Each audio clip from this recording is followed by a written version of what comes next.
एक छोटे से भंवरपुर नामक गांव में रामू नाम का एक व्यक्ति रहता था। रामू बड़ा ही बुद्धिमान और चतुर चालाक था। रामू बेहद ही गरीब था। वहीं पर रामू का एक लड़का भी था जिसका नाम राजू था। रामू अपने सेठ के यहाँ पर काम किया करता था। रामू अपने सेठ के यहाँ जाता, प्रतिदिन बोरियां उठाकर उन्हें गोदाम में रखता था, जिससे रामू को अच्छे पैसे मिलते थे, जिस कारण रामू का घर खर्च चल पाता था। रामू का घर एक छोटी सी कुटिया थी। अगले दिन रामू कहता है, अरे भाग्यवान, आज मुझे ज़्यादा काम है, इसलिए मैं खाना खाने घर नहीं आ पाऊँगा।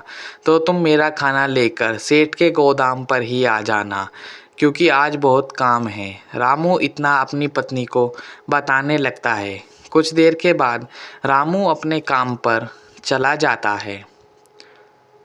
रामू अपने काम पर जा ही रहा होता है, वहीं पर रामू अपने सेठ के पास पहुंच जाता है।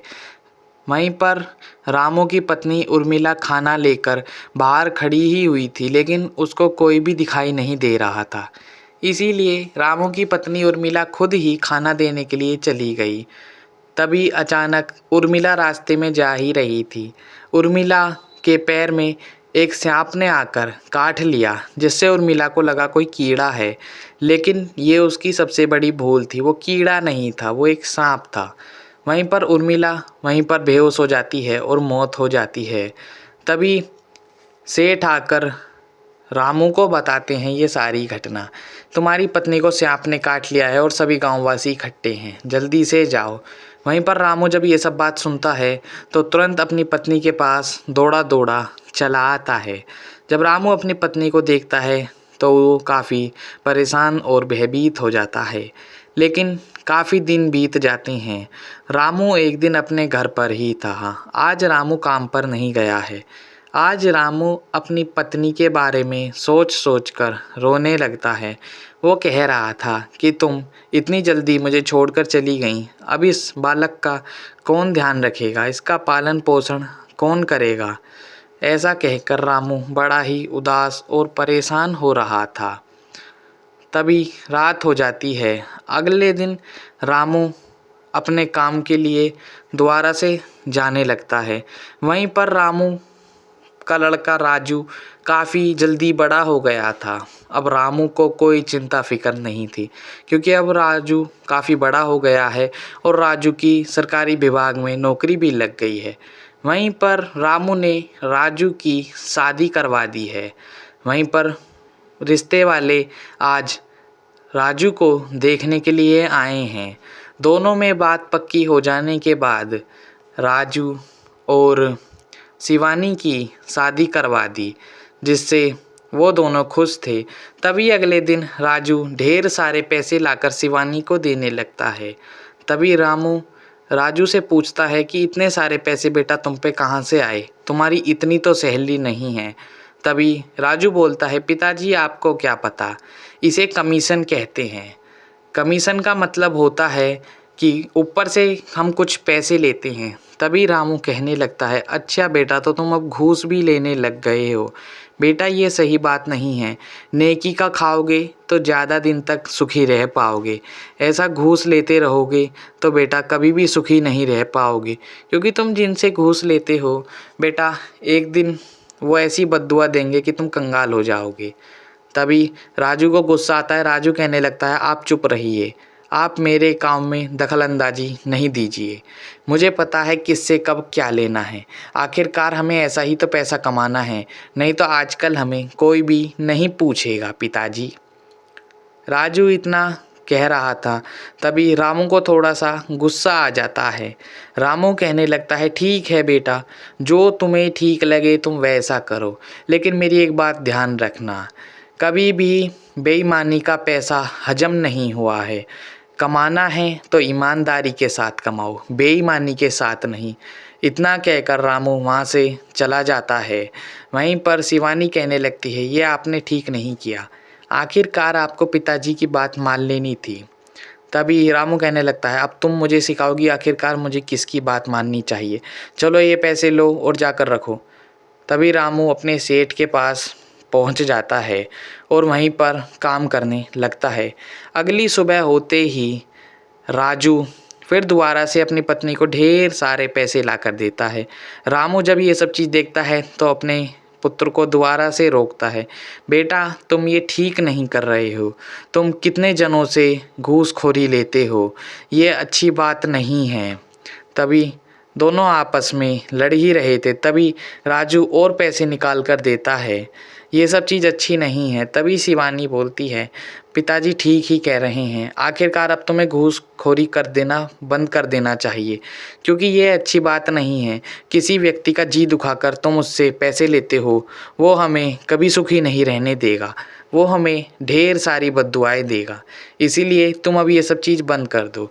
लेकिन राजू को पता नहीं क्या हुआ था। तभी रामू बोलने लगता है, ठीक है बेटा, अब जैसा तुम्हें ठीक लगे, मैं अब इस घर से चला जाता हूँ, मेरी इस घर में कोई जगह नहीं है।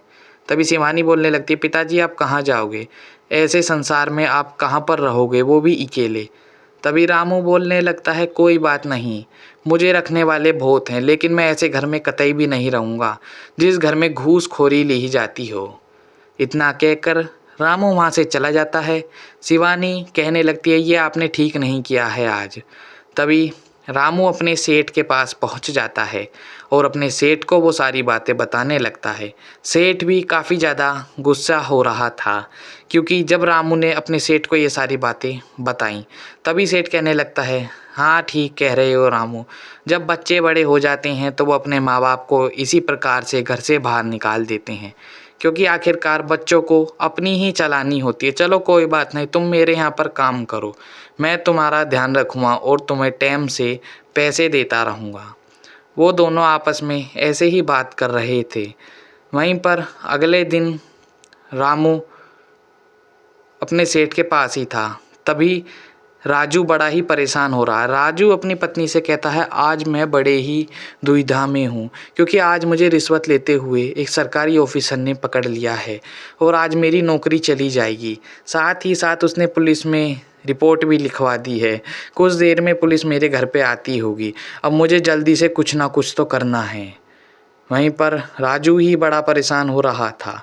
तभी रामू की कुछ पुश्तैनी ज़मीन थी, जो कि थोड़ी बहुत थी।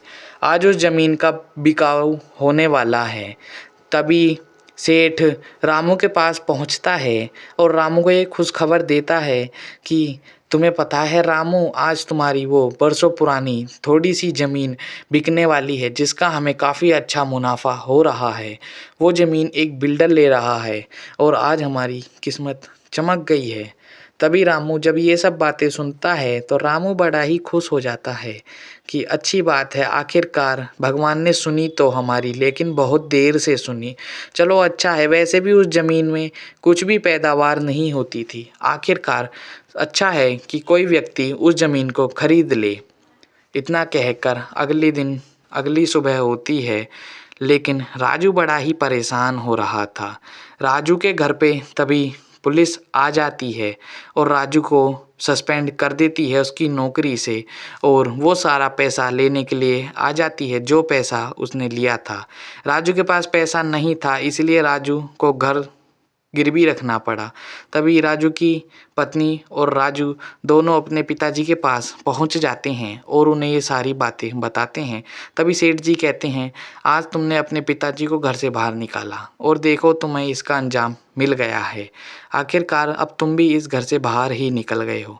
अच्छा हुआ तुम्हारे साथ, क्योंकि जब तुम बड़े बुजुर्ग के साथ ऐसा करोगे तो ऊपर वाला तुम्हारे साथ भी ऐसा ज़रूर करेगा। तुमने अपने पिता की एक बात नहीं मानी और देखा तुमने बेईमानी का नतीजा।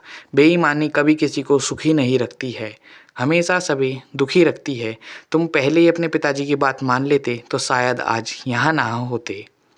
तभी रामू बोलने लगता है, देख लिया बेटा, मैं तुमसे कब से कह रहा था कि हमेशा ईमानदारी के पैसे खाओ, कभी बेईमानी मत करो। तभी राजू बोलने लगता है, ठीक है पिताजी, मैं आज के बाद कसम खाता हूँ, मैं कभी भी बेईमानी के रास्तों पर नहीं चलूँगा और ना ही कभी किसी से बेईमानी के रूप में धन लूँगा। तभी रामू कहने लगता है, ठीक है, दुरुस्त आए लेकिन देर से आए। चलो अच्छी बात है, हमारी ज़मीन भी बिक चुकी है और अब हम एक नया घर बनाएंगे।